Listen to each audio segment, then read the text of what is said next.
Hello student, नमस्ते। मैं रानी जायसवाल, आप सभी का मोस्ट वेलकम है हमारे नमस्ते आईटी यूट्यूब चैनल पे। तो आज का जो क्लास है वो कौन सा है, सीआईटीएस और सीआईटीएस या फिर सीटीआई वालों के लिए, सभी ट्रेड के लिए, जिसमें हम पढ़ने वाले हैं ट्रेनिंग मैथोलॉजी के बारे में। ठीक है, तो इस आज के क्लास में हम देखेंगे क्या, सिलेबस के बारे में देखेंगे क्या है। जैसे कि आप लोग आईटीआई में आप ट्रेड के साथ एम्प्लॉयबिलिटी स्किल पढ़ते थे ना, वैसे ही जब आईटीआई आप पास कर लेते हैं उसी तरीके से जब सीआईटीएस का आप फॉर्म भरते हैं, यानी कि सीआईटीएस की ट्रेनिंग के लिए आपको ट्रेड के साथ साथ आपको क्या पढ़ना होता है, ट्रेनिंग मैथोलॉजी पढ़ना होता है। ठीक है, चलिए तो एक बार देख लेते हैं कि जो हमारा नमस्ते आईटीआई एप्लीकेशन है वहाँ पे आईटीआई के लिए ना ये सारे ट्रेड अवेलेबल है। जो स्टूडेंट आईटीआई के हैं उन जैसे फिटर हो गया, वेल्डर हो गया, इलेक्ट्रीशियन, कोपा, साथ ही साथ कारपेंटर, आरएसी और डीजल मैकेनिक के लिए कोर्सेज अवेलेबल है। और भी ट्रेड है। बाकी अगर कोई दिक्कत होता है ना आपको, तो आप क्या कर सकते हैं, इस नंबर पर आप क्या कर सकते हैं, कॉल कर सकते हैं। 2 नंबर अवेलेबल है अभी फिलहाल के लिए, तो 7800366021 इस पर भी कॉल कर सकते हैं। और ये हमारा व्हाट्सअप नंबर है और इस पे भी आप कॉल कर सकते हैं। कोई अगर बाय द वे अगर कॉल नहीं रिसीव होता है, ठीक है, तो आप व्हाट्सएप पे मैसेज ड्रॉप कर दीजिएगा, आपको रिस्पांस मिल जाएगा। चलिए क्लास को हम क्या करते हैं, स्टार्ट करते हैं। तो जो आपका ट्रेनिंग मैथोलॉजी है वो आपको और भी किस नाम से हम जानते हैं, तो उसको पीओटी के नाम से हम जानते हैं, यानी कि प्रिंसिपल ऑफ टीचिंग। ठीक है, प्रिंसिपल ऑफ टीचिंग के नाम से भी हम इसको जानते हैं। चलिए देखते हैं तो इसके अंतर्गत क्या क्या आता है। तो सबसे पहले हम थोड़ा सा बेसिक देख लेते हैं। ठीक है, बेसिक देख लेते हैं कि जो आपका सीआईटीएस है ना, उसको सीटीआई भी हम बोलते हैं। ठीक है, सीटीआई भी हम बोलते हैं। और इसका फुल फॉर्म एक बार देख लेते हैं, क्राफ्ट इंस्ट्रक्टर ट्रेनिंग स्कीम इसका फुल फॉर्म होगा आपका। और फिर जो सीटीआई है उसका फुल फॉर्म क्या हो जाएगा, क्राफ्टमैन ट्रेनिंग इंस्टीट्यूट इसका फुल फॉर्म हो जाएगा। और ट्रेनिंग मैथोलॉजी आपके परीक्षण विधियां जो सभी ट्रेड के लिए सीआईटीएस ट्रेनिंग में जरूरी है, इंपॉर्टेंट है, पढ़ना ही पड़ेगा। ठीक है, जो आपके एग्जाम में 25 क्वेश्चन आते हैं, कितने नंबर के, 50 नंबर के आते हैं। इसका भी सीवीटी एग्जाम होता है, एक तो ट्रेड का, दूसरा आपका इसका टीएम का, यानी कि ट्रेनिंग मैथोलॉजी का। अब देखिए इसको किस नाम से जानते हैं हम, पीओटी के नाम से जानते हैं, प्रिंसिपल ऑफ टीचिंग, यानी कि शिक्षण के सिद्धांत के बारे में इसके अंदर पढ़ेंगे। एक बार और देख लेते हैं कि जो आपका सीआईटीएस है और सीटीआई है, तो वो शिल्प परीक्षक परीक्षण योजना, यानी कि शिल्पकार परीक्षण संस्था आता है। जो आईटीआई डिप्लोमा बीटेक यानी कि जो डिग्री वाले क्वालिफिकेशन वाले वो सीआईटीएस का ट्रेनिंग कर सकते हैं। कब कर सकते हैं, आईटीआई पास के बाद आपका हर साल मई मंथ में आपके ये फॉर्म आता है। आप इसको फॉर्म को अप्लाई करते हैं, उसके बाद विद इन 10 डे के अंदर या 20 डे के अंदर आपके एग्जाम होते हैं। एंट्रेंस एग्जाम होता है इसके अंदर, और एंट्रेंस एग्जाम होने के बाद आपका क्या होता है कि काउंसलिंग होता है। ठीक है, काउंसलिंग होता है फर्स्ट, सेकेंड, थर्ड और एक स्पोर्ट राउंड। तो इसमें कितने ट्रेड हैं, टोटल ट्रेड आपके 55 ट्रेड है और 36 इंजीनियरिंग ट्रेड है और आपके 19 ट्रेड है वो नॉन इंजीनियरिंग ट्रेड है। ठीक है, अब देखिए एक बार प्रोसेस देख लेते हैं काउंसलिंग का। तो देखिए एंट्रेंस एग्जाम होता है, यहाँ तक तो हमें पता है आईटीआई के बाद। इस बार क्या है कि आपके अगर आईटीआई सेकेंड ईयर में है, अगर आपका एग्जाम नहीं अपीयरिंग में है, तो भी सीआईटीएस का फॉर्म भर सकते हैं, एंट्रेंस एग्जाम दे सकते हैं। एंट्रेंस एग्जाम देने के बाद आपका क्या होता है, रिजल्ट आता है, कितना नंबर आपने पाया है। फिर उसके बाद काउंसलिंग होता है, नंबर अच्छा है, बहुत अच्छा है, तो फर्स्ट काउंसलिंग में आपका सिलेक्शन हो जाता है। उससे कम है तो आपका सेकेंड काउंसलिंग में होता है, फिर सबसे कम है तो थर्ड काउंसलिंग में होता है। ठीक है, अब ये है कि आपको 2 तरीके के कॉलेज मिलेंगे। एक तो मिलता है एनएसटीआई, ठीक है, जो नेशनल स्किल ट्रेनिंग इंस्टीट्यूट होता है। दूसरा आपका आईटीओटी। आईटीओटी में भी आपके प्राइवेट और गवर्नमेंट दोनों होते हैं। ठीक है, तो इसका फुल फॉर्म हो जाएगा institute of training of trainers, यानी कि परीक्षकों के परीक्षण संस्थान। अब क्या है कि अब जो बच्चे जिनका कम नंबर है, जैसे इसके पिछले बार आपका क्या था, 20 नंबर 25 नंबर भी थे, उनका भी एडमिशन हो गया था चेन्नई वगैरह में। ठीक है, तो आईटीओटी में क्या है कि आपका प्राइवेट है, यहाँ पे क्या होता है फीस ज़्यादा लगता है, और यहाँ पे आपका हॉस्टल का मिला के और आपके इंस्टीट्यूट का फीस मिला के टोटल 1 ईयर का आपके 5 से 6 हज़ार पड़ते हैं। ठीक है, 5 से 6 हज़ार पड़ते हैं। बाकी वहाँ के खाने का आपको अलग से पे करना होता है। बाकी यहाँ पे क्या है आईटीओटी में क्या है कि यहाँ पे आपके फीस ज़्यादा लगते हैं, यहाँ पे आपके 5 से 6 हज़ार में हो जाएंगे। तो यही आपका आपका पड़ जाएगा पूरे खाने पीने का लगा के, मान के चलो अगर 30 हज़ार फीस भी है, खाने का भी पर मंथ जोड़ ले 3 हज़ार, तो वो अलग से हो जाएगा। ठीक है, बस यहाँ पे फीस का थोड़ा सा फैसिलिटी ये हो जाता है, प्राइवेट कॉलेज में थोड़ा सा आपको छूट मिल जाता है कि जैसे क्लासेस वगैरह कभी इमरजेंसी पड़ता है, 15-20 दिन का अचानक से छुट्टी चाहिए, तो यहाँ पे आपको मिल जाता है थोड़ा इजीली, लेकिन यहाँ पे नहीं मिलता है, यहाँ पे ऐसा कोई नहीं है आपको। तो यहाँ पे थोड़ी सी फैसिलिटी है आपका, और बाकी फीस में डिफरेंट होता है कुल मिला के। बाकी आपके एग्ज़ाम, आपके कब, आपका क्या सिलेबस रहने वाले हैं, आपके कब क्या होने वाले, मतलब कब एग्ज़ाम होने वाला है, आपका एग्ज़ाम पैटर्न क्या रहने वाला है, सिलेबस क्या है, काउंसलिंग का प्रक्रिया क्या होता है, एडमिशन लेने का प्रक्रिया क्या होता है, मेडिकल वगैरह सब कुछ सेम होता है, कोई भी डिफरेंट नहीं होता है, सिर्फ फीस का अंतर होता है। ठीक है, चलिए एक बार देख लेते हैं कि जो आपका NSQF है इसका फुल फॉर्म क्या हो जाएगा। नेशनल स्किल क्वालिफिकेशन फ्रेमवर्क इसका फुल फॉर्म हो जाएगा। और जैसे कि राष्ट्रीय कौशल योग्यता ढांचा, इसमें टोटल आपके कोर्स 35 है और लेवल आपका 10 पहले था, लेकिन अभी एट दिस टाइम आपका 8 है। लेवल कम होने का मतलब जो आपका जो उसमें क्वालिटी है वो ज़्यादा हो जाता है। ठीक है, जितना ही लेवल कम होता जाएगा उतना ही उसके अंदर क्वालिटी बढ़ता जाएगा। अब देखिए NSQF का जो सर्टिफिकेट है ना, अब एक जगह और मांगा था आपका, बहुत जगह आपका मांगता है कि NSQF का सर्टिफिकेट चाहिए, अनिवार्य है। तो जैसे कि आपके BSF का एक कुक का पोस्ट वगैरह निकला था पहले, तो उसमें मांगा था आपका NSQF का सर्टिफिकेट। और देख लेते हैं कि जो NSQF का सर्टिफिकेट लेने के लिए क्या करना होता है हमें। NSDC यानी कि नेशनल स्किल डेवलपमेंट कॉरपोरेशन से क्या करना होता है, हमें ट्रेनिंग लेना होता है। और NSDC का ट्रेनिंग गवर्नमेंट ऑफ इंडिया के अंतर्गत MSDE के कोर्स को DGT इसका क्या करता है, एग्जाम और ट्रेनिंग कराता है। ठीक है, चलिए आगे देखते हैं। अब देखिए भारत सरकार यानी कि गवर्नमेंट ऑफ इंडिया के अंतर्गत MSDE के कोर्स अवधि होते हैं, इसके अंदर कोर्स की अवधि होता है। ठीक है, जो क्या करता है DGT यानी कि परीक्षण महानिर्देशालय, ये क्या करते हैं, जो DGT संभालते हैं, इसको क्या करते हैं DGT ही संभालते हैं। ये अपने आप में क्या है, एक बोर्ड है जिसमें क्या है ITI CTI। ठीक है, ITI को पहले हम CTS के नाम से भी जानते थे। ठीक है, ITI CTI में जो भी कुछ कराना होता है, चाहे ट्रेनिंग कराना हो, चाहे एग्जाम कराना हो, या फिर कोई नोटिस जारी करना हो, या फिर सिलेबस हो, सब DGT तय करते हैं। ठीक है, अब देखिए नोटिस हो गए, आपके सिलेबस वगैरह हो गए ना, निम्मी पैटर्न के बोलते हैं ना कि निम्मी पैटर्न से आते हैं क्वेश्चन, निम्मी सिलेबस अवेलेबल है, निम्मी पोर्टल पे फॉर्म, निम्मी पोर्टल साइट पे जाइए। तो ये आपका फुल फॉर्म पूछ देता है कि क्या है इसका फुल फॉर्म। तो नेशनल आपका यहाँ पे हो जाएगा राष्ट्रीय अनुदेशात्मक माध्यम संस्थान। इसका हेड क्वार्टर कहाँ है, आपका चेन्नई है। ठीक है, इसका हेड क्वार्टर कहाँ है, चेन्नई में है। आगे देखते हैं कि आगे आपका सिलेबस क्या रहने वाला है। यूनिट 1 के अंदर आपका पूछा है कि rules and responsibilities of N instructor. ठीक है, रूल्स अनुदेशक भूमिका और उत्तरदायित्व के बारे में क्या किया है, यहाँ पे बात किया है। तो क्या होता है इसके अंदर, पहला जो यूनिट है उसके अंदर हम क्या पढ़ेंगे कि एक टीचर, ठीक है, एक परीक्षक बोल लें या परीक्षक बोल लें यानी कि इंस्ट्रक्टर बोल लें, तो उसमें क्या अंतर होता है। ठीक है, इसमें अंतर डिफरेंट की बात किया है, तथा इसकी योग्यता यानी कि क्वालिफिकेशन की बात किया है। ठीक है, यहाँ पे क्वालिफिकेशन की बात किया है। अंतर यानी कि डिफरेंट है इसके अंदर, और इसके अंदर योग्यता का बात किया है, योग्यता का इसके अंदर बात किया है, क्या क्या होना चाहिए। ठीक है, टीचर और परीक्षक के बीच में क्या अंतर होना चाहिए, या फिर इंस्ट्रक्टर कह लें। फिर यूनिट 2 के अंदर बोला है कि अध्ययन का मनोविज्ञान यानी कि फिजियोलॉजी ऑफ लर्निंग की बात किया है।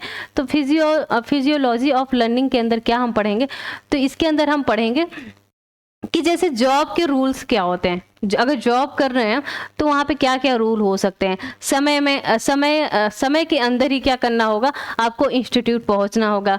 क्लास लेने से पहले जब हम क्लास ले रहे हैं तो उसका मॉडल तैयार करना या फिर लेक्चर तैयार करना, इसके अंदर ये हमें पढ़ना होगा, यानी कि जॉब के रूल हमें पढ़ना होगा। और फिर कह लें कि क्लास में एंट्री करने से पहले या क्लास लेने से पहले हमें उसका कुछ मॉडल या फिर लेक्चर तैयार करना होगा। ये नहीं कि कुछ पढ़े ही नहीं और जाके हम क्या किए, क्लास ले लिए। ठीक है, तो इसके अंदर यही बताया है आपका कि ये सारी चीज़ें हमें करना होगा कि अगर हम क्लास के अंदर एंट्री कर रहे हैं तो सबसे पहले हमें उस टॉपिक के बारे में पढ़ना होगा, उसका एक लेक्चर या फिर एक मॉडल तैयार करना होगा, जिससे आप पॉइंट टू पॉइंट उस पॉइंट पे पहुंच सके। ठीक है, जो भी आपको टॉपिक पढ़ाना है। अब देखिए थर्ड यूनिट आपका क्या कह रहा है कि पाठ्यक्रम और पाठ्यक्रम के निर्माण का विश्लेषण की बात किया है, कि यहाँ पे एनालिसिस और of syllabus and course constructions की बात किया है यहाँ पे। तो इसके अंतर्गत क्या आ जाएगा, ठीक है, तो इसके अंतर्गत देखिए आपका क्या आ जाएगा कि थ्योरी प्रैक्टिकल, और यहाँ पे थ्योरी और प्रैक्टिकल की बात किया है। तो देखिए सबसे पहले हम बता दें कि यहाँ पे हम थ्योरी तो पढ़ाएंगे लेकिन साथ ही साथ हमको क्या करना होगा, प्रैक्टिकली भी बताना होगा, है ना। कैसे हम बताएंगे, इसका एक फॉर्मेट आपका होता है। ठीक है, इसके अंदर बताया जाएगा कि आपको लेसन प्लान कैसे बनाना है, डेमोटेशन प्लान कैसे बनाना है, इसी पे आपका पूरा डिपेंड है। ठीक है, 3 महीने का ही कोर्स होता है आपका, इसके अंदर जो भी पढ़ाया जाता है। बाकी आपके टीचिंग हो जाएंगे, टीचिंग के प्रैक्टिस हो जाएंगे, साथ में आपके फाइल वगैरह आपका हो जाएगा। इसमें ही आपका पूरा निकल जाता है 1 ईयर का। 1 ईयर का ही होता है CITS का ट्रेनिंग। ठीक है, चाहे वो 2 साल का ITI किए हों, चाहे वो 1 साल का किए हों, उनके लिए 1 ही साल का होता है ट्रेनिंग ये CITS का, ये भी ध्यान रखना है। तो इसमें क्या क्या थ्योरी के अंदर आपका क्या किया गया, लेसन प्लान को रखा गया है। ठीक है, लेसन प्लान को रखा गया है। और प्रैक्टिकल के अंदर आपका रखा गया डेमोटेशन प्लान रखा गया है। ठीक है, डेमो प्लान भी बोल देते हैं ऐसे शॉर्ट में। ठीक है, अब देखिए लेसन प्लान कब कंप्लीट होगा आपका, तो लेसन प्लान कब कंप्लीट होगा, तो असाइनमेंट और इंफॉर्मेशन सीट से ही आपका क्या होता है, लेसन प्लान कंप्लीट होता है। अकेले लेसन प्लान से आपका ये नहीं माना जाता है। डेमोटेशन प्लान आपका कैसे कंप्लीट होगा, कि जब उसके साथ जॉब सीट और ऑपरेशन सीट रहेगा तभी आपका डेमो प्लान कंप्लीट माना जाता है। ठीक है, अभी हम देख लेंगे कैसे कैसे होता है। फॉर्मेट भी हम आपको प्रोवाइड कर देंगे, आप उसका प्रिंट आउट निकाल लीजिएगा और वो आपके प्रैक्टिकल में काम आएगा। इसमें कोई भी रोल नहीं है आपका, सिर्फ आपको थ्योरी पढ़ना है। थ्योरी आप पढ़िए बेकायदा, आपको थ्योरी पूरा मिलेगा। साथ ही साथ जो आपका प्रैक्टिकल है ना, वो प्रैक्टिकल आपका यहीं से मिल जाएगा। कोई आपको वहाँ पे ये नहीं कि फिजिकली हम वहाँ प्रेजेंट हो तभी आपका वहाँ पे प्रैक्टिकल हो पाएगा। सारा प्रैक्टिकल आपको फाइल के ही जरिए बनाना है। ठीक है, चलिए आगे देखते हैं यूनिट 4 क्या कहता है आपका। तो यूनिट 4 आपका कहता है अनुदेश और कौशल अभ्यास के लिए योजना बनाना, यानी कि स्किल प्रैक्टिस की बात किया है यहाँ पे। ठीक है, स्किल प्रैक्टिस की बात किया है, तो इसके बारे में हम देखेंगे। देखिए क्या है इसके अंदर, क्या कहना चाहता है कि हर एक क्षेत्र में सीखने की क्या होना चाहिए, हमारे अंदर चाह होना चाहिए। ठीक है, यहाँ पे लिख लेते हैं, हर एक क्षेत्र में सीखने की चाह होना। ठीक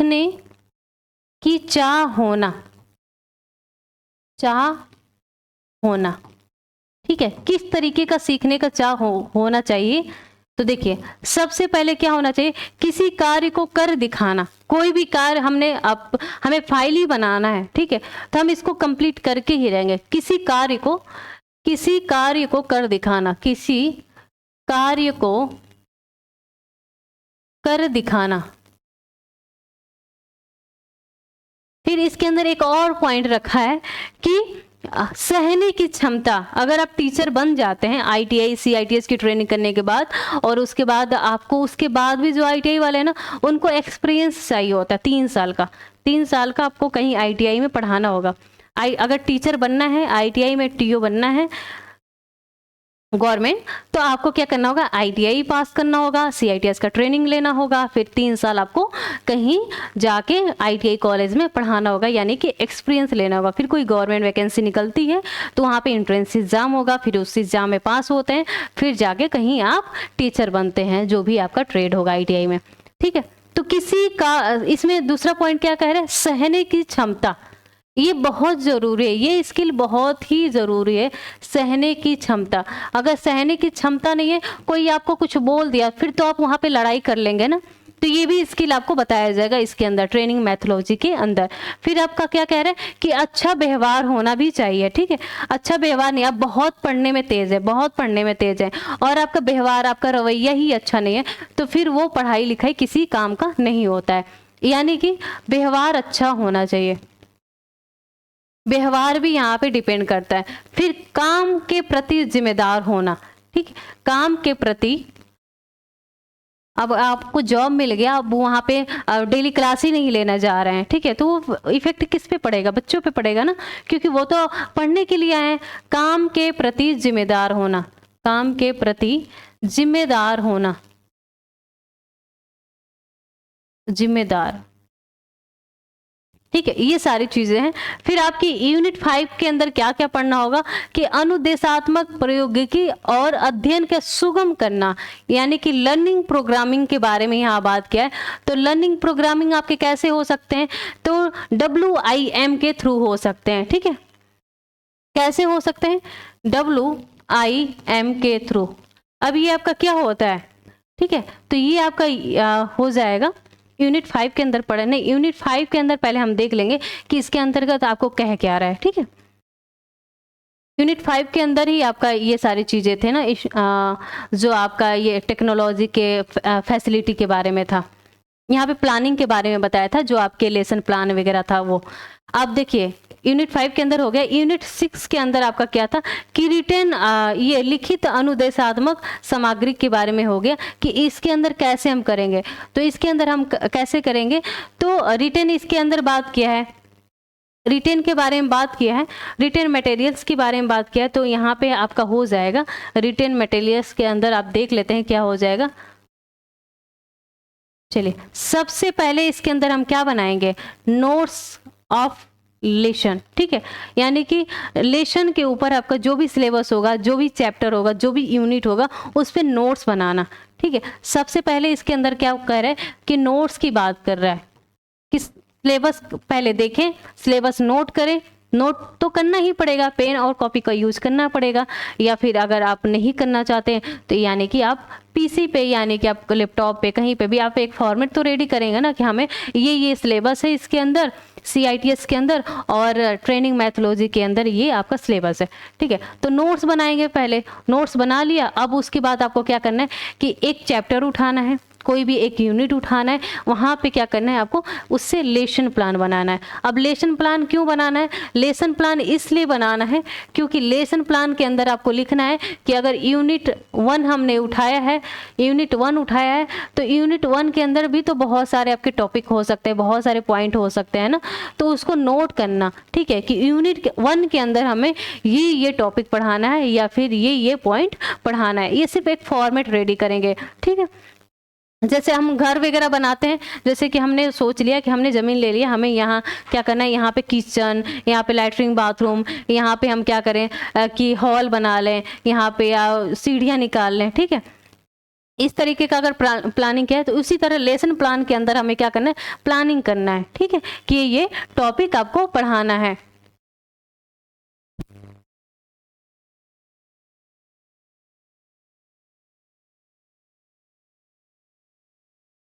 ठीक है, उसके बाद हमने लेसन प्लान तो कर लिया, ठीक है, लेसन प्लान कर लिया, यानी कि हमने थ्योरी के बारे में प्लान कर लिया। अब थ्योरी के बारे में हमने प्लान कर लिया तो उसके बाद हमें क्या करना होगा, अब इसको लिखना भी तो होगा ना, लिखना होगा। लेकिन आपने यहाँ पे पहले थ्योरी किया, थ्योरी के बाद उसके बाद आपने सोचेंगे ना कि अगर हमने इस टॉपिक पे हमें पढ़ाना है तो इस टॉपिक के अंदर कौन कौन सा प्रैक्टिकल हमें कराना होगा, तो यानी कि हमने डेमो के बारे में सोचा, ठीक है, क्योंकि हमने पहले ही बता दिया था जो आपका लेसन प्लान है इसके अंदर सिर्फ आपका थ्योरी आएगा, ठीक है, सिर्फ थ्योरी आएगा, और डेमो में सिर्फ आपका क्या आएगा, प्रैक्टिकल आएगा, प्रैक्टिकल आएगा, डेमो में सिर्फ आपका प्रैक्टिकल आएगा। तो हमने डेमो प्लान तैयार कर लिया कि हाँ हमने थ्योरी ये पढ़ा है, थ्योरी के अंदर ये टॉपिक से हमें प्रैक्टिकल कराना है, ठीक है। उसके बाद आपको क्या करना होगा, उसके बाद आपको वहाँ पे इंफॉर्मेशन सीट बनाना होगा। अब इंफॉर्मेशन सीट किससे बनाएंगे, लेसन प्लान से बनाएंगे, क्योंकि हमने आपको बता दिया है कि लेसन प्लान आपके तभी कंप्लीट होंगे जब उसके साथ आपके इंफॉर्मेशन सीट और असाइनमेंट सीट आपके कंप्लीट होंगे, असाइनमेंट सीट होंगे, तभी आपका लेसन प्लान कंप्लीट माना जाएगा। फिर आपके डेमो प्लान के साथ क्या हो जाएगा, डेमो प्लान के साथ आपका अगर जॉब सीट और ऑपरेशन सीट नहीं होता है तो वो डेमो प्लान कंप्लीट नहीं माना जाएगा। तो अब लेसन प्लान के साथ आपको फिर क्या बनाना होगा, इंफॉर्मेशन सीट बनाना होगा। इंफॉर्मेशन सीट में हम क्या करेंगे, पूरा फुल डिटेल लिखेंगे, ठीक है, इंफॉर्मेशन सीट के अंदर पूरा डिटेल लिखेंगे उसी टॉपिक के ऊपर, ठीक है। ये आपका डिफिनीशन है और टाइप्स में इतने बांट दिए, पूरा टाइप्स के बारे में नहीं लिखेंगे, टाइप्स ये बांट दिया, फिर इससे ये इतने क्वेश्चन बन सकते हैं, ठीक है, इंफॉर्मेशन सीट हो जाएगा आपका। उसके बाद असाइनमेंट सीट बनाएंगे, ठीक है, उसके बाद क्या बनाएंगे, असाइनमेंट सीट बनाएंगे, ठीक है, असाइनमेंट सीट। अब इसके अंदर क्या लिखेंगे, तो इसके अंदर ये लिखेंगे कि अब हमने ये थ्योरी तो लिख लिया, अब इस थ्योरी से कितने क्वेश्चन बनेंगे, कहाँ कहाँ से क्वेश्चन पूछ सकता है, तो यानी कि इसके अंदर हम फिर क्वेश्चन सिर्फ लिखेंगे। अब क्वेश्चन लिख लिया, अब ये सारी चीज़ें थ्योरी के कंप्लीट हो गए।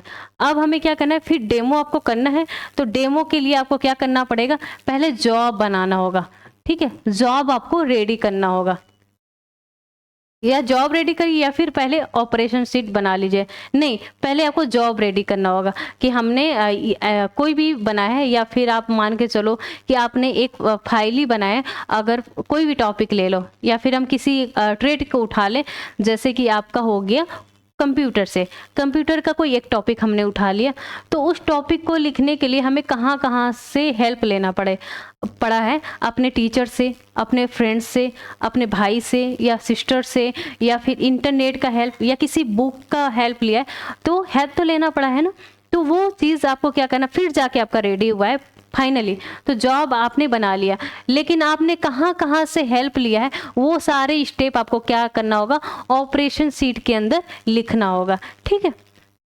ऑपरेशन शीट के अंदर क्या करना होगा, किस तरीके से लिखना होगा, पहले फोटो लगाएंगे, फिर उसके बाद स्टेप बाय स्टेप लिखेंगे, ये नहीं पूरा एकदम पूरा डिटेल में लिख देंगे, नहीं, step by step.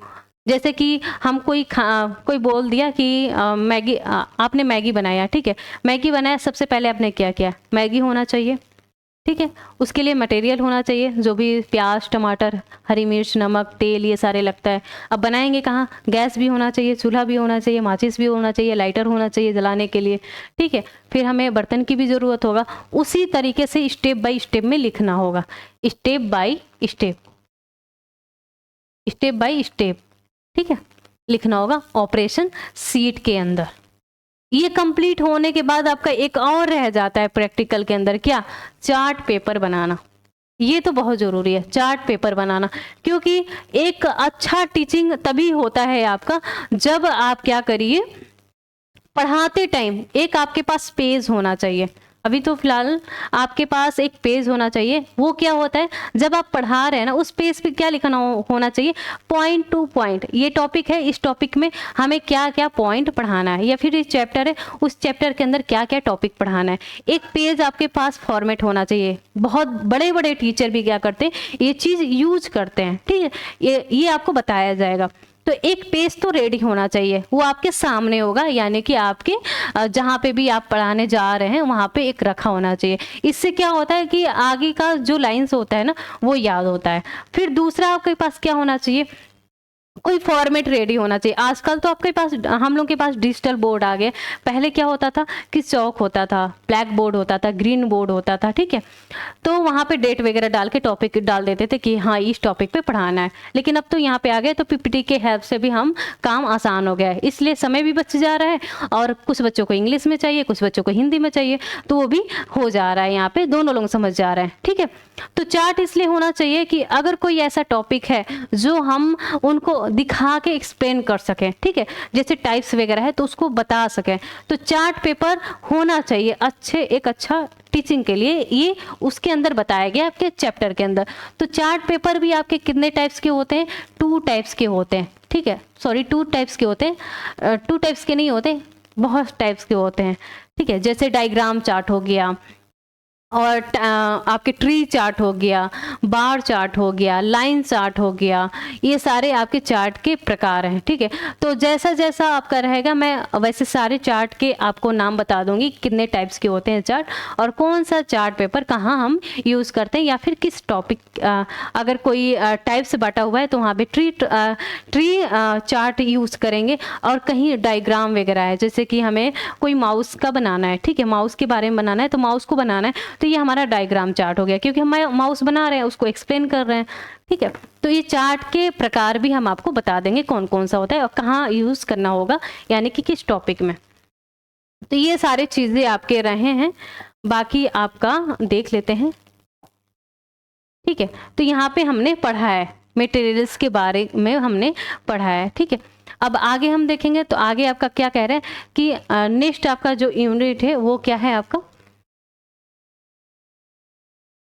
Next unit क्या कह रहे हैं, आकलन और प्रमाण, परीक्षण और मूल्यांकन, इसका इंपॉर्टेंस के बारे में बात कर रहा है, ठीक है। Assignment and certification, test and evaluation, its importance के बारे में बात किया है। तो इसके अंदर क्या क्या हो सकता है, देखिए क्लास में क्या क्या सीखना है, क्या क्या पढ़ना है, क्या क्या लिखना है, इसका आकलन आप जान पाना असाइनमेंट सीट ही क्या, असाइनमेंट सीट कहलाता है, जिसमें हम बनाते हैं, जिससे क्या होता है क्वेश्चन का हम सही से आंसर दे पाते हैं, या फिर क्वेश्चन के आंसर को सही से पहचान पाते हैं। असाइनमेंट का मतलब ये हो जाएगा आपका, ठीक है, इसके अंदर ये हो जाएगा। फिर आपका 8 नंबर वाला क्वेश्चन क्या कह रहा है कि अनुदेशात्मक आकलन का संगठन और प्रबंधन की बात किया है, तो इसके अंतर्गत आपका क्या आ जाएगा, तो इसके अंदर भी देख लेंगे। देखिए इसके अंतर्गत आपका हो जाता है कि कोई भी आपका, जैसे कि अपने आप को तो नहीं बोलेंगे यहाँ पे, आकलन करना या फिर संगठन प्रबंधन, मैनेजमेंट की कुल बात क्या है कि कैसे हम मैनेजमेंट करें, ठीक है, इस तरीके का। फिर आपका 9 नंबर वाला कह रहा है परामर्श और सलाह की बात किया है, यानी काउंसलिंग और मैनेटरिंग की बात किया है, तो ये इसके अंदर क्या होता है, ठीक है। तो इसके अंदर की बात क्या है तो एक बार देख लेते हैं। देखिए अब देखिए परामर्श और आपकी सलाह, ये क्या होते हैं, दोनों ही क्या है, हिंदी का मार्गदर्शन यानी कि सुझाव देने वाला क्या है, अर्थ का यहाँ पे यूज किया गया है। दोनों ही क्या करते हैं, हमें सुझाव देते हैं, यानी कि राय देते हैं, ठीक है। 9th के अंदर आपके 10 नंबर वाला क्या कह रहे हैं, उद्यमिता विकास कर रहा है, यानी कि इंटरप्रेन्योरशिप डेवलपमेंट की बात किया है। यहाँ पे कुल मिला के व्यवसाय की बात किया है, व्यवसाय यानी कि रिस्क लेना, यानी कि जोखिम उठाना, रिस्क या जोखिम उठाना।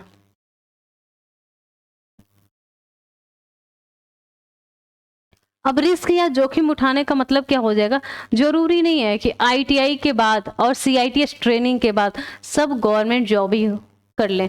अब किसी का मन हो कि नहीं हमें गवर्नमेंट जॉब नहीं करना है, अपना खुद का बिजनेस स्टार्ट करना है, खुद का शॉप खोलना है।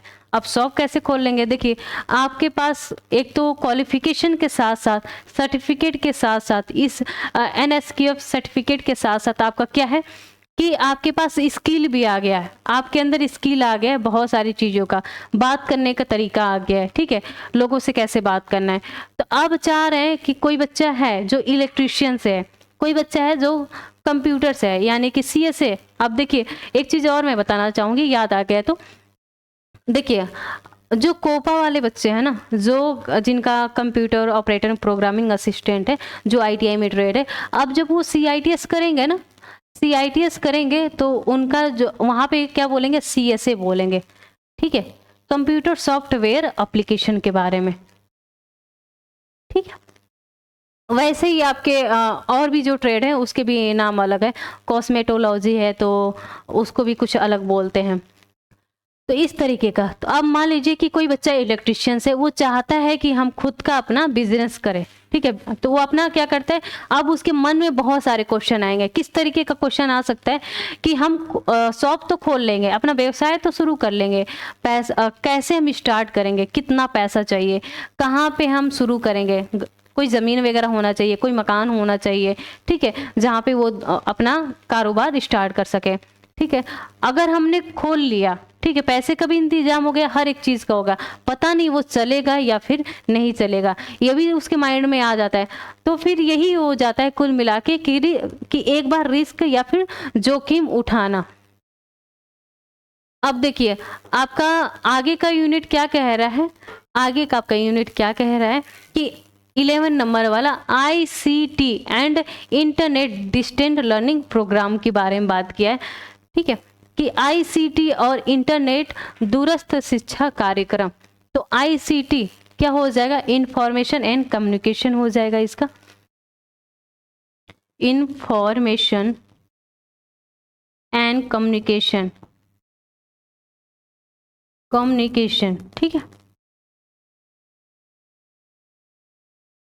चलिए तो अब देखिए इसके अंदर क्या आ जाएगा आपका, कि अगर इसके अंदर आता है ज्ञान और स्किल का व्याख्या करता है। कैसे व्याख्या करता है, अब देखिए आप जब भी लेसन प्लान, डेमो प्लान अगर आप स्टार्ट करेंगे प्रैक्टिकल के लिए बनाने के लिए, तो आपका क्या हो जाएगा कि खुद से ज़रूरी नहीं है कि सेल्फ आप बना लें, ज़रूर आप बुक का या फिर किसी फ्रेंड से या फिर इंटरनेट का हेल्प लेंगे, ठीक है। इमेज वगैरह भी उसमें बनाना है तो आप एक बार हेल्प लेंगे बनाने के लिए, वही कह रहा है यहाँ पे, इंटरनेट वगैरह की बात कर रहा है।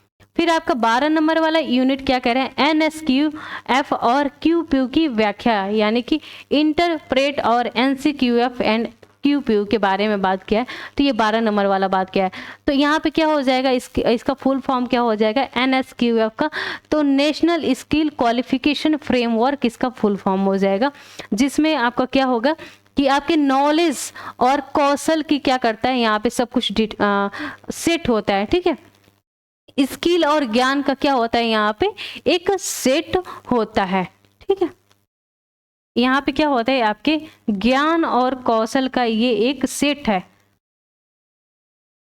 ज्ञान और कौशल का आपका क्या है, सेट है ये एक,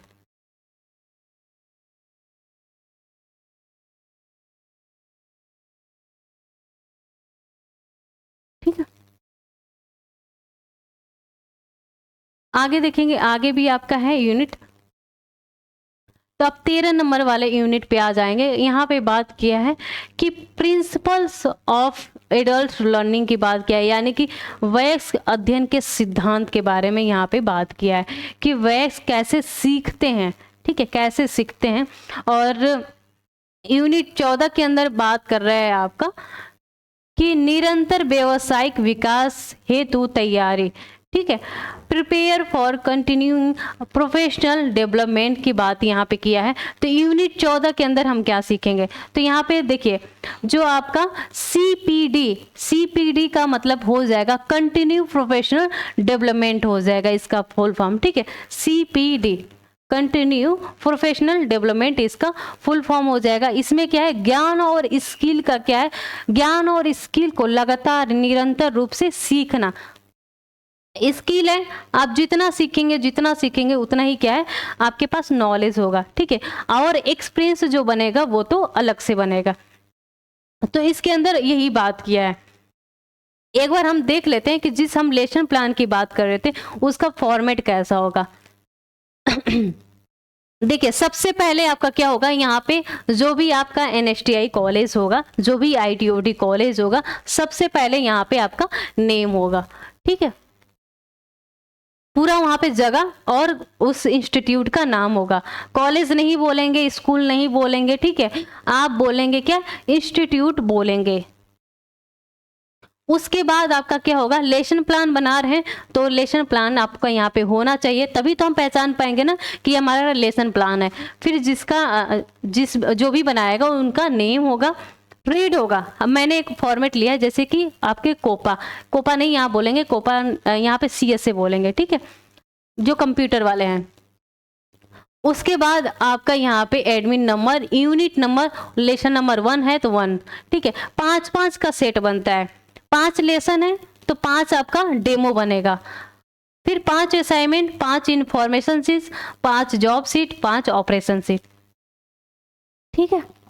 5-5 बनता है, ये 5-5 ही है, लेकिन बहुत जगह ज़्यादा बनवाते हैं, लेकिन 5 ही होना चाहिए, जिसमें से एक सेट ही आपका क्या होता है, प्रैक्टिकल के टाइम आपका मेन जो टॉपिक होता है, जिससे आपको प्रैक्टिकल देना है, तैयार होना है, यानी कि टीचिंग के लिए तैयार होना है। एक टॉपिक यानी कि एक लेसन प्लान का सेट जो होता है उसको लेके जाना होता है, बाकी सब जमा हो जाता है। तो ये है, आप चाहेंगे तो इसको प्रिंट आउट निकाल लेंगे, अगर आप नहीं बना पा रहे तो ये मैं आपको प्रोवाइड कर दूंगी, जिसको भी चाहिए होगा वो अगर वीडियो देखेंगे तो वो बता देंगे। बाकी हमारा जो नमस्ते आईडी ऐप है वहाँ पे ये फॉर्मेट हम ऐड करवा देंगे। तो ये सारी चीज़ें रहेंगे। फिर आपको यहाँ पे टाइटल लिखना है, फिर ऑब्जेक्टिव्स लिखना है, फिर वहाँ पे पॉइंट डालना है। मैंने बताया था ना कि कौन कौन सा पॉइंट पढ़ाना है। फिर टीचिंग मटेरियल के टाइम आपको क्या क्या यूज़ करना पड़ा, मार्कर यूज़ करना पड़ा, पेंसिल यूज़ करना पड़ा, रेजर यूज़ करना पड़ा, स्केल यूज़ करना पड़ा, जो भी मटेरियल्स है यहाँ पे आपको लिखना होगा, ठीक है। इंट्रोडक्शन लिखना होगा, इंट्रोडक्शन में आप थोड़ा सा शॉर्ट में लिख सकते हैं, फिर टॉपिक का थोड़ा थोड़ा पॉइंट यहाँ पे लिख सकते हैं। स्पोर्ट हिंट्स में लिख सकते हैं आप। स्पोर्ट हिंट्स का मतलब आप यहाँ पे डायग्राम वगैरह एक मैं फॉर्मेट बना के ही किसी टॉपिक पे ऐड कर दूंगी, इसके लिए परेशान नहीं होना है। बाकी फॉर्मेट ऐसे ही बनेगा आपका। लेसन प्लान का ये मैंने दिखाया है आपको, और लेसन प्लान के अंदर ही ये है। यहाँ पे अगर दूसरा पेज है ना, लेसन प्लान के अंदर 2 पेज है ना, तो वहाँ पे भी यहाँ पे नाम होना चाहिए ना आपके इंस्टीट्यूट का, यहाँ पे नाम होना चाहिए, ठीक है, यहाँ पे आपका नाम होना चाहिए। फिर आगे देखते हैं। और ना लास्ट में जब एक लेसन प्लान कंप्लीट हो जाए ना आपका, तो जो लास्ट में आपका पॉइंट यानी कि जो भी लाइन होगा वो क्या होना चाहिए आपका, कि नेक्स्ट लेसन प्लान आप किस टॉपिक पे बनाएंगे, ये भी लिखना है। अगर 5 लेसन प्लान बना रहे हैं तो उसके अंदर लिखना है कि नेक्स्ट लेसन प्लान किस टॉपिक पे बनाएंगे, वहाँ पे लिखना होगा। लेसन का दिखा दिया। लेसन के साथ हमने क्या बोला था, इन्फॉर्मेशन सीट चाहिए, तो ये मैंने आपको इन्फॉर्मेशन सीट बता दिया कि इन्फॉर्मेशन सीट के अंदर ऐसे ऐसे हम डिटेल लिख लेंगे, ठीक है, ऐसे डिटेल लिखना है। फिर ऐसे डिटेल लिख लेना है। कहाँ से रेफरेंस में हमने कहाँ से लिया है वो मैंने लिख लिया कि हमने यहाँ से लिया है, गूगल का हेल्प लिया है, या फिर उस लिंक का आप उस लिंक को कॉपी पेस्ट कर दीजिए यहाँ पे। फिर असाइनमेंट में मैंने बताया था ना आपको कि क्वेश्चन आंसर लिखेंगे, कि उस टॉपिक से कितना क्वेश्चन बन रहा है वो लिखेंगे। ये सारी चीजें हैं। फिर आप देखिए मैंने यहाँ पे भी लिख दिया कि हमने कहाँ से हेल्प लिया। मैंने नेट का यूज़ किया था, इंटरनेट का यूज़ किया था, तो हमने यहाँ से ले लिया। अब देखो डेमो का ये आपका सीट रहेगा, ऐसे ही फॉर्मेट रहेगा, कोई चेंजिंग नहीं होता है। बुक के अंदर भी देखेंगे तो यही रहेगा, ठीक है। ये बना हुआ है फॉर्मेट, तो उसके अंदर हम ले लेंगे, ये डेमो नंबर डाल देंगे, डेट डाल देंगे, ट्रेड डाल देंगे, अपना नाम डाल देंगे, यहाँ पे जो इंस्टीट्यूट है वो डाल देंगे, वहाँ का जगह का नाम, आप पिन कोड डाल सकते हैं। यहाँ पे टूल्स आपको क्या क्या चीज़ें चाहिए, ऑब्जेक्टिव में क्या क्या पॉइंट है, इंट्रोडक्शन थोड़ा सा लिख लीजिएगा, मटेरियल क्या क्या मटेरियल यूज़ किया है उसके बारे में थोड़ा सा डिटेल लिख सकते हैं। स्पोर्ट हिंद में यहाँ पे आप इमेज वगैरह पिक वगैरह लगा सकते हैं। ये दूसरा पेज है उसका। नेक्स्ट स्किल या फिर नेक्स्ट टॉपिक आपका क्या रहने वाला है उसको ऐड करना है डेमो के अंदर। फिर आपका जॉब सीट ऐसे रहेगा, जैसे मैंने कंप्यूटर डेस्कटॉप का मैंने लिया है, आपका टॉपिक लिया है, तो वहाँ पे हमने इमेज लगा दिया, और कहाँ से मैंने ये इमेज को उठाई ये भी हमने लगा दिया। अब जॉब सीट तो हमने बना लिया। ऑपरेशन सीट हमने क्या किया कि हमने क्या किया, डेस्कटॉप का ये इमेज लगा लिया कि हाँ ये है, और इसको मैंने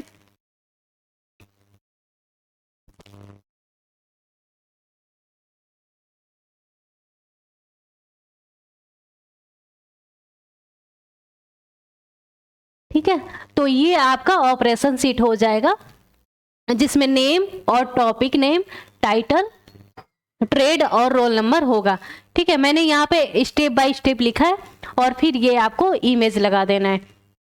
तो ये आपका ऑपरेशन शीट कंप्लीट हो जाता है। कहाँ से मैंने इमेज को उठाया, कहाँ से हमने हिंट लिया, वो चीज़ें यहाँ पे आपको लिखना होगा। ठीक है, तो ये सारी चीज़ें आपके रहे हैं। बाकी आज का आपको सिलेबस भी बता दिया है कि हाँ इसके अंदर क्या क्या आपके सिलेबस रहने वाले हैं। बाकी एक बार देख लेते हैं कि जो हमारा नमस्ते ITI एप्लीकेशन है वहाँ पे ये ट्रेड आपके ITI से अवेलेबल है। आपके फिटर हो गए, वेल्डर, इलेक्ट्रीशियन, कोपा और कारपेंटर, RAC, डीजल मैकेनिक, ये ट्रेड अवेलेबल है। ट्रेड के साथ साथ आपको क्या पढ़ना होगा, ट्रेड के साथ आपको इंजीनियरिंग ड्राइंग, WCS और ES यानी कि एम्प्लॉयबिलिटी स्किल पढ़ना होगा। तो वो सारी चीज़ें आपको ट्रेड के साथ ही मिलेगा। और एक चीज़ आप लोग और भी ध्यान देना है, आप लोगों को जो CITS के हैं या फिर CTI के हैं स्टूडेंट, उनको भी ट्रेड के साथ, ट्रेड का तो CVT एग्ज़ाम होगा ही, ट्रेड का आपका क्या होगा, ट्रेड का आपका CVT एग्ज़ाम होगा ही। दूसरा आपका क्या होगा, ट्रेनिंग मैथोलॉजी यानी कि POT से भी आपके एक अलग से CVT एग्ज़ाम होता है इसी में। ठीक है, एक दिन का गैप देके होता है या फिर उसी दिन होता है, और प्रैक्टिकल आपका एक होता है। ये सारी चीज़ें हैं, तो ट्रेनिंग मैथोलॉजी आप पढ़िएगा। ठीक है, बाकी अगर कोई दिक्कत होता है आपको तो हमारा ये कॉन्टेक्ट नंबर है, कॉन्टेक्ट नंबर आपका है 7800366021 पे आप कॉल कर सकते हैं। दूसरा हमारा नंबर है, इस नंबर पे भी आप कॉल करिएगा। अगर इस नंबर पे कॉल नहीं लगता है तो 7800366095 और यही हमारा क्या है, व्हाट्सअप नंबर है। ये हमारा क्या है, व्हाट्सअप नंबर है। आप अगर बाय द वे कॉल नहीं लगता है तो इस नंबर पर आप व्हाट्सअप मैसेज कर दीजिएगा, आपको रिस्पॉन्स मिल जाएगा। ठीक है, मिलते हैं आपको नेक्स्ट क्लास में, तब तक के लिए आप सभी को एक बार फिर से नमस्ते।